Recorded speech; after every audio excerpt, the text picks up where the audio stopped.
আল্লাহ বললেন, মুসা ঠিক আছে, বায়না যখন ধরেছো, আমার আমার নূর দেখতে চাও, তাড়াতাড়ি তুর পাহাড়ের উপরে উঠে যাও। আগামীকাল তুর পাহাড়ের উপরে তুমি এতটার সময় আসবা, আমি আমার নূরের তাজাল্লি তুর পাহাড়ে দিয়ে দেব। যদি তুর পাহাড় টিকতে পারে তুমি দেখবা। মুসা আলাইহিস সালাম তো খুশিতে বাকবাকুম। এতদিন আল্লাহর আওয়াজ শুনতাম, এখন আল্লাহরে দেখবো, নূর দেখা যাবে। পরের দিন ওযু করে গোসল করে সাইয়েদনা মুসা আলাইহিস সালাম দৌড়াতে দৌড়াতে টাইমের আগেই হাজির। টাইমের আগেই যে তুর পাহাড়ের উপরে হাজির। আল্লাহ বললেন, মুসা এত আগে আসলা কেন? মুসাকে আমার তো আর সয় না, কোন সুবহানাল্লাহ।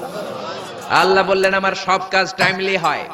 সময় যখন হলো, শেষবারের মতো আল্লাহ মুসা আলাইহিস সালাম রে জিজ্ঞেস করলেন, মুসা তুমি কি আসলেই আমার নূর দেখতে চাও কিনা? কারণ খেলাটা সাধারণ কোনো খেলা নয়, এটা বিপিএল এর খেলা নয়, আইপিএল এর নয়, এটা মুসার সাথে বিশ্ব গভর্নমেন্টের খেলা, ঠিক না?